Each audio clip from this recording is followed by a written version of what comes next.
अब हम करेंगे क्वेश्चन नंबर 16। क्या दे रखा है? A sum of ₹700 is to be use to give 7 cash prizes to student of a school for their overall academic performance.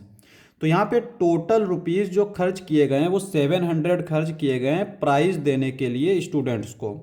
If each prize is 20 less than its preceding prize, यानी जो पहला वाला prize था उससे 20 रुपया सस्ता होगा दूसरा वाला जो प्राइस है उससे 20 रुपया सस्ता होगा तीसरा वाला। इस तरह से दे रखा है।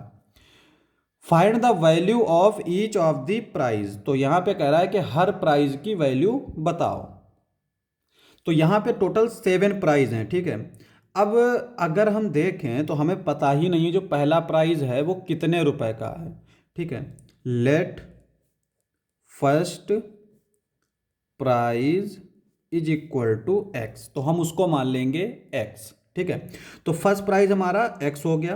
कॉमन डिफरेंस इसको ए मान लेंगे। कॉमन डिफरेंस डी, डी हमारा क्या आएगा? 20 नहीं -20, क्योंकि हमारा लेस है ना, यानी पहला आएगा एक्स, दूसरा आएगा एक्स -20, इस तरह से। तो कॉमन डिफरेंस हो जाएगा -20। उसके बाद में किस चीज़ की जरूरत है? एन, एन है हमारा टोटल 7 प्राइज हैं। तो एन की वैल्यू क्या हो गई? 7। और क्या दे रखा है? S7 दे रखा है, यानी 700, ठीक है। अब फार्मूला लगा दो। S7 क्या हो जाएगा? 7/2, 2 × A प्लस n-1, n-1 मतलब 7 - 1, 6 इंटू डी, डी है हमारा -20 इज इक्वल टू 700, ठीक है। यहाँ पे क्या हो जाएगा? इसको उधर ले जाएंगे, इसको डिवाइड में ले जाएंगे, तो ये आ जाएगा 2x माइनस 6×2 = 12 यानी 120 is equal to 700 into 2/7।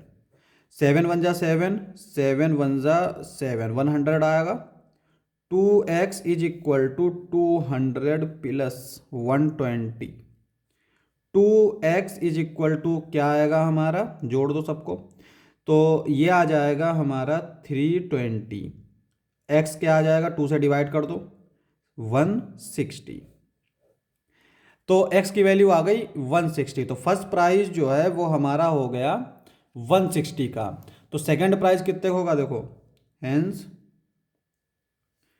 The price, rate of price, rate of prices.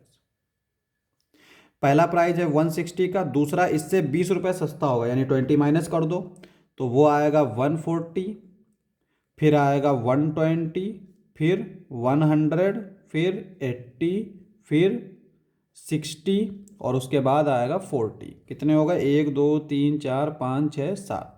तो ये हो गए each rate of each price. तो ये आ गया सारे प्राइस का रेट।